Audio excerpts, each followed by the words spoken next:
Rumah yang bersih dan rapi bisa bikin mood kita membaik, meningkatkan konsentrasi, dan pastinya bikin betah di rumah. Bonusnya, kegiatan bersih-bersih rumah ternyata bisa membakar kalori loh. Beuh, sudah bersih, sehat lagi.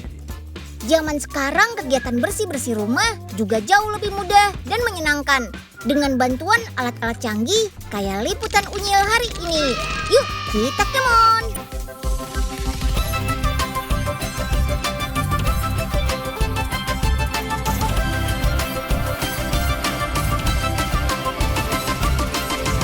Si Unyil, yuk kita kemon! Kegiatan bersih-bersih rumah memang terasa menyenangkan. Bahkan Unyil pernah baca kalau kegiatan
Mandiin angkot dulu deh, biar angkotnya cakepan dikit.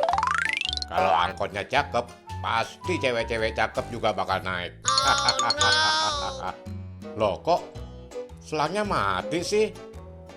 Wah, kenapa nih? Loh, tahu gak lagi ngapain nih? Ini Den, lagi nyuci angkot. Tapi malah mati nih selangnya. Ya, kok bisa sih, Pak? Ya udah, sini deh, Unyil coba benerin. Nah, sekarang beres nih, Pak. Loh, Ya, ya, Den. nah lo, Kok tahu malah nggak? jadi kenceng amat nih airnya? Tolong Den, tolong. Pabrik ini nih yang memproduksi alat high pressure washer. Alat ini memiliki prinsip kerja yang sama dengan kompresor udara. Yang membedakannya adalah kalau kompresor kan benda yang dimanfaatkan berupa gas atau udara. Nah, kalau di high pressure ini yang dipakai benda cair. Untuk casing alatnya dibuat sendiri di pabrik ini loh. Kalau dulu alat ini terbuat dari besi, tapi sekarang sih lebih ringan karena menggunakan plastik. Biji plastik ini diambil dari beberapa negara. Dan setiap harinya mesin ini selalu bekerja selama 18 jam. Mesin-mesin besar ini bisa menghasilkan sebanyak kurang lebih 1.500 casing per hari loh. Wih, banyak juga ya. Hampir semua dioperasikan oleh sistem komputer. Jadi bantuan manusia hanya dibutuhkan saat ingin mengambil hasil jadi produknya saja. Lanjut, kita rakit mesin dan pasang dinamonya. Mesin dan dinamo nggak bisa terpisahkan ya. Ini merupakan bagian yang terpenting. Karena dinamo bekerja sebagai penggerak air yang sudah tersambung dengan mesin. Jadi kalau nggak ada salah satu, ya nggak bisa nyala deh. Pabrik ini sendiri sudah memproduksi alat pembersih bertekanan tinggi sejak 70 tahun yang lalu. Dan sampai sekarang alat pembersih ini masih menjadi primadona di berbagai belahan negara. Keren. Oke deh, sebelum dikemas, kita tes dulu ya. Supaya aman saat dikirim ke tangan pembeli. Oh iya, suhu air yang bisa digunakan alat pembersih ini minimal 8 derajat Celcius dan suhu maksimal di 40 derajat Celcius. Alat ini membutuhkan tegangan 1400 watt dan kapasitas air sebanyak 360 liter per jamnya. Jelas berbeda kalau kita menggunakan selang air konvensional yang biasanya butuh 1200 liter per jamnya. Nah, air yang masuk ke dalam alat pembersih akan masuk ke ruangan udara sehingga seluruh ruang udara terisi air. Ketika ujung nozzle dibuka, pompa akan mengalirkan air yang dimampatkan sehingga menghasilkan semburan air dengan tekanan tinggi. Bayangkan saja, dengan kekuatan sebesar itu, alat ini bisa menghilangkan lumut yang ada di halaman rumah, mencuci mobil, ataupun kotoran yang sulit dijangkau dengan mudah. Udah gitu, bisa digunakan tanpa sabun lagi. Keren banget kan? Tapi harus diingat ya, biasanya untuk penggunaan pribadi atau khusus pekerjaan rumah, kita hanya membutuhkan paling banyak 120 bar. Bar sendiri adalah satuan tekanan air yang digunakan. Terus ya, alatnya juga simpel dan mudah dibawa-bawa loh saat beberes. Cara penggunaannya juga mudah. Cukup sambungkan kabel dengan listrik. Nyalakan tombol on dan air akan keluar. Kita juga bisa mengganti aksesoris sesuai dengan fungsi yang digunakan. Misalnya untuk membersihkan sepeda, kita butuh aksesoris yang nozzle-nya sedikit lebar dibandingkan untuk membersihkan lumut di pekarangan rumah. Untuk membersihkan mobil, sebaiknya jangan gunakan tekanan yang terlalu besar, karena tekanan besar bakal merusak permukaan cat mobil. Oh iya, pastikan juga selama penggunaan alat pembersih ini, listrik dan air harus stabil ya. Karena kalau nggak stabil, alat pembersih akan lebih cepat rusak. Kalau gini sih, kegiatan bersih-bersih jadi makin praktis dan mudah ya.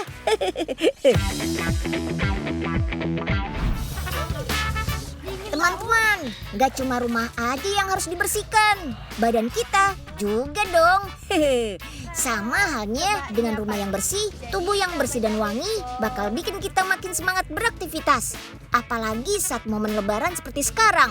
Nah, hasil penelitian membuktikan kalau mandi bisa meningkatkan daya tahan tubuh, memperbaiki kondisi kulit dan rambut, dan memperbaiki suasana hati. Apalagi kalau mandinya pakai bath bomb kayak Aaron sama Elizabeth tuh. Wah, seru banget ya. Bath bomb adalah aksesoris mandi yang bisa mengeluarkan warna ketika dimasukkan ke dalam air. Nggak cuma bisa mengeluarkan warna yang cantik, aromanya pun juga wangi. Selain membersihkan kulit layaknya sabun, bath bomb juga membuat kulit jadi lembab, sekaligus lembut loh. Wah, Unyil jadi penasaran nih, gimana sih cara bikin bath bombnya? Langsung saja yuk, kita kemon. Nah, kalau kayak gini kan mandinya jadi lebih asik nih. Dan Unyil lagi bikin apa tuh? Pak Oga ikut dong. Oh, ini Pak, lagi bikin sabun mandi. Nama kerennya sih bath bomb. Katanya sih bisa bikin kulit kita jadi glowing gitu, Pak. Ikutan dong, Den. Kali aja gitu bisa dijualin. Kan lumayan buat nama-nama beli beras. Boleh aja kok, Pak. Lagi pada bikin apa nih tuh? Kayaknya asik bener. Poipe. Lagi bikin sabun bath bomb, Pok. Pok. Beli dong sabun bikinan Oga. Dijamin bikin kulit glowing deh, kayak artis Korea. Oga kasih garansi. Kalau gagal, uang kembali. Beneran nih, Gah. Ya udah dah, ayo beli satu ya. Asik. Alhamdulillah, laris manis. Ada beberapa bahan yang harus disiapkan untuk membuat bath bomb. Ada baking soda, asam sitrat, minyak kelapa, krim tartar, maizena, dan tidak lupa pewarna. Bahan-bahannya mirip bahan membuat kue ya. Bukan tanpa alasan, bahan-bahan ini sengaja dipilih karena lebih aman untuk digunakan. Baking soda menjadi bahan utama pembuatan bath bomb. Baking soda masih satu keluarga dengan senyawa garam. Sejak abad 3500 sebelum Masehi, baking soda sudah digunakan oleh orang Mesir kuno. Saat itu baking soda digunakan sebagai sabun karena bisa menyerap minyak dan bisa mengelupas sel kulit mati. Selain itu, baking soda ternyata juga digunakan untuk proses membuat mumi loh. Kandungan natronnya bisa menjaga agar struktur jenazahnya tetap terjaga. Wow, keren ya. Barulah beberapa tahun kemudian baking soda dipakai sebagai campuran kue yang berfungsi sebagai pengembang kue. Nah, lanjut nih. Masukkan maizena dan juga asam sitrat. Asam sitrat ini bisa berkhasiat untuk mencerahkan kulit loh. Antioksidan di dalamnya juga bisa menghambat penuaan dini, alias bikin awet muda. Kalau ini minyak kelapa yang ditambahkan dengan cairan pewangi. Minyak kelapa inilah yang membuat bath bombnya nanti bisa berbusa banyak. Sekarang waktunya mewarnai adonannya. Ada pewarna khusus yang digunakan loh. Pewarna ini aman kok di kulit. Biasanya pewarna ini dipakai untuk kosmetik juga. Tapi supaya warnanya lebih kuat, adonan ditambah juga dengan pewarna makanan. Mantap! Sebenarnya cetakannya ada macam-macam ya. Tapi sekarang mau dicetak dengan bentuk pokeball. Wah, susah-susah gampang nih mencetaknya. Harus benar-benar kuat saat menekan cetakannya. Kalau nggak kuat, ya bisa hancur berantakan. Setelah dicetak, bath bombnya akan didiamkan dulu selama 3 hari di ruangan berpendingin. Hal ini supaya bath bombnya bisa tahan lama. Sebenarnya pembuatan bath bomb baiknya memang dilakukan di ruangan ber-AC. Karena kelembapan udara bisa membuat baking soda bereaksi. Kalau udaranya terlalu lembab, bath bombnya bisa hancur. Yeay, sudah jadi nih. Tinggal di packing deh. Bath bomb dimasukkan ke plastik dan dipanaskan supaya tidak hancur. Ogah, lah ini ngapa muka ayah? Jadi bersinar banget kayak begini. Waduh, tapi kan bener jadi kinclong, Po. Bersinar, glowing, Po. Ya, iya. Tapi ini bukan kayak artis Korea, Ogah. Kagak mau tahu ah. Ayah mau klaim tuh garansinya. Balikin gak duit ayah? Duh, gawat nih. Kabur ah. Ogah! Selain memberikan sensasi berbeda saat mandi, bath bomb juga bisa membuat tubuh jadi rileks karena wanginya yang menyenangkan. Karena sifat bath bomb bisa membersihkan kuman sekaligus bikin badan jadi wangi, setelah pakai bath bomb gak usah mandi pakai sabun lagi deh. Nah, gimana? Masih malas mandi? Kalau pakai bath bomb kayak gini sih, unyil malah pengen mandi terus bawaannya. Si unyil, yuk kita kemon. Ayo, siapa yang suka males kalau kebagian tugas menyapu dan mengepel? Ya jangan dong, karena lantai merupakan salah satu sarang kuman terbanyak di rumah. Makanya harus disapu dan dipel tiap hari. Nah, biar kegiatan membersihkan lantai jadi lebih mudah, sekarang sudah ada robot vakum nih. Tinggal pencet tombolnya. Alat pembersih lantai ini bisa bergerak otomatis. Robot pembersih lantai ini dapat digunakan hingga 90 menit loh. Keren. Ada banyak mode yang bisa disesuaikan dengan kebutuhan kita. Misalnya mode otomatis ini yang membuat robot vakum bisa bergerak bebas. Gak usah takut robotnya nabrak ya. Karena kalau nabrak, robot ini akan pindah haluan dengan sendirinya. Mantap! Robot vakum ini juga dilengkapi dengan sensor anti jatuh. Jadi dijamin aman deh. Dengan robot vakum ini, semua debu di lantai bakal hilang. Mulai dari debu kecil sampai serpihan tisu seperti ini. Oh iya, robot ini juga bisa loh dipakai untuk membersihkan karpet. Asalkan tinggi karpet nggak sampai 1 cm. Kalau lebih dari itu, robot nggak bisa naik ke atas karpet. Terus jadi macet deh. Kalau lantainya sudah bersih, nggak usah susah-susah balikin robotnya ke alat pengisi daya. Cukup tekan tombol home, maka robot pembersihnya akan kembali dengan sendirinya. Langsung dicas deh, keren. Butuh waktu sekitar 4-5 jam untuk pengisian dayanya. Nggak cuma bisa menyapu, robot ini juga bisa mengepel lantai loh. Tapi harus diganti dengan water tank yang sudah diisi air. Dan juga kain lap yang dinamakan mop. Cara pasangnya mudah kok, tinggal direkatkan seperti ini. Kalau lantai sudah kinclong, tanknya jangan lupa dibersihkan ya. Cukup dengan disikat saja. Atau bisa juga dicuci setiap 1 minggu sekali. Mantap! beres-beres dulu nih, biar rumah Unyil makin bersih. Kan kebersihan sebagian dari iman. Aduh, sakit Den, sakit. Aduh Den. Loh, ya ada penyeng. Aduh, maaf ya Pak, Unyil nggak lihat. Maaf Pak. Aduh, gimana sih Den Unyil? Kan sakit nih Den. Aduh, maaf banget ya penyeng. Lagian kenapa tidur di lantai sih Pak? Aduh, maaf ya Pak. Adem soalnya Den, kayak ubin masjid. Den Unyil, ngomong-ngomong bantuin dulu dong. Ini rambut Pak Enyeng masih nyangkut. Teman-teman, ada lagi nih yang harus kita perhatikan kebersihannya. Yap, tempat tidur. Walaupun terlihat rapi dan terasa nyaman, tapi siapa tahu di dalam kasur ada tungau ataupun kutu kasur. Ih, serem. Tungau adalah sejenis microspider yang hidup di tempat yang lembab dan hangat. Tubuhnya sangat kecil, yaitu sekitar 0,5 mm.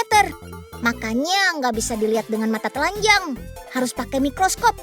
Tapi walaupun kecil, keberadaan tungau ini bisa sangat mengganggu manusia.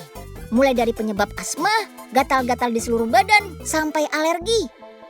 Makanan utama tungau adalah serpian kulit kita ketika tidur. Ih, nggak mau kan kalau lagi enak-enak tidur, terus digigit tungau dan badan kita jadi gatal-gatal. Makanya jangan lupa memperhatikan kebersihan kasur kita ya. Cukup dengan rutin menyedot debu dan tungau menggunakan vacuum cleaner yang dilengkapi dengan lampu ultraviolet yang ampuh untuk membunuh mikroba, bakteri, dan juga virus. Ini dia nih alat vakumnya. Alat ini menggunakan tenaga listrik sebesar 400 watt. Kabelnya pun panjang. Untuk membersihkan kasur berukuran king size pun cukup kok. Cara pemakaiannya juga gampang.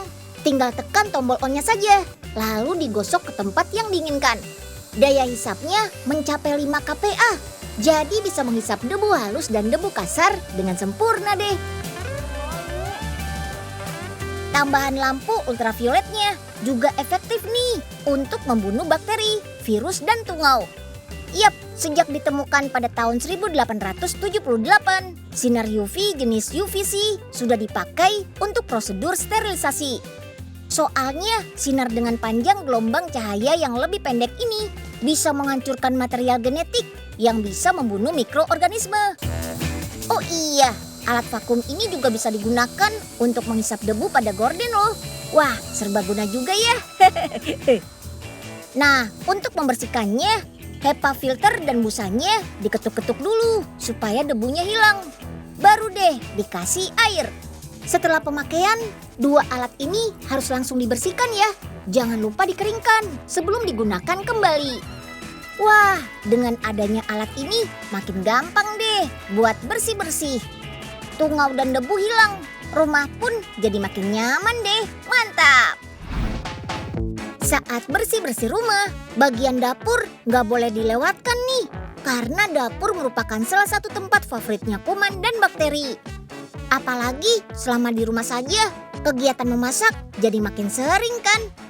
Nah, biar dapurnya tetap bersih dan steril, pastikan tidak menumpuk cucian piringnya. Karena makin lama dibiarkan, bakterinya bakal berkembang biak jadi makin banyak. Dan buat yang suka mager serta menunda kegiatan cuci piring, sekarang sudah ada nih mesin cuci piring otomatis. Gak usah takut lagi kalau cuciannya ada segunung. Alat ini akan mencuci piring dengan air yang sudah dipanaskan. Jadi, sisa kotoran yang menempel di piring dijamin pergi. Hebatnya lagi, alat cuci piring otomatis ini buatan dalam negeri loh. Cekidot yuk, kita kemon. Wah, Den Unyil rajin bener nih nyuci piringnya. Iya nih Pak Oga, Unyil dimintain tolong sama Poipe. Oh gitu. Den Unyil nggak capek. Sini Pak Oga aja yang nyuciin. Tapi nanti bagi gope ya. Wah, boleh juga tuh Pak Oga. Kalau gitu tolong ya Pak Oga. Beres Den. Lah, Gah, si Unyil kemana ya? Pergi main kali Po. Udah tenang aja Po. Ini biar Oga yang cuciin deh. Pokoknya dijamin bersih, mulus kayak baru beli. Tapi gope dulu ya, Pok. Ya udah dah. Nih Aga, ayo tambahin piring kotornya. Loh, kok banyak amat? Ya, Pok, kebanyakan ini sih. Nggak sanggup, Oga. Tolong. Ye, dia pingsan. Nih, kayak gini nih cara kerja alat cuci piring otomatis. Di dalam alat cuci piring sudah ada mesin penggerak yang mengalirkan air dan sabun cair khusus cuci piring. Nah, komponen yang bernama propeller akan berputar dan menyemprotkan piring-piring yang kotor sampai bersih. Sabunnya khusus nih. Nggak bisa pakai sabun cuci piring sembarangan. Soalnya sabun cair yang dipakai mesin ini nggak banyak menghasilkan busa. Biasanya kan ibu-ibu di rumah bakal lebih mantap nih kalau pada saat cuci piring busanya melimpah. Banyaknya busa nggak menjamin piring menjadi bersih. Padahal kan kebanyakan busa malah susah bersih karena piring menjadi licin. Yang paling penting mesinnya harus mendapat aliran air yang cukup. Biar mesin bisa maksimal menyemprotkan air ke perabotan kotor. Kalau sudah selesai mencuci, airnya terbuang lewat selang khusus. Untuk menggunakan alat cuci piring membutuhkan listrik yang lumayan besar loh, sampai 4100 watt. Tapi untuk air dijamin hemat, karena menggunakan sistem semprot bertekanan tinggi. Jadi air yang digunakan lebih sedikit deh. Air semprotan yang dipakai di mesin ada yang panas dan standar. Nah, air panas dengan suhu sampai 80 derajat Celcius lah, yang ampuh menghilangkan kotoran minyak di perabotan. Terus dicuci pakai mesin ini dijamin lebih higienis deh. Di Indonesia, alat cuci piring masih terbilang jarang. Biasanya kan hanya dipakai di restoran atau hotel mewah biar lebih praktis dan higienis. Tapi di luar negeri, mesin cuci piring ini sudah banyak dipakai. Apalagi harganya memang lumayan tinggi, sekitar 30 juta rupiah. Kalau sudah pakai mesin cuci piring kayak gini sih, teman-teman Unyil pasti makin senang bantuin bundanya kan?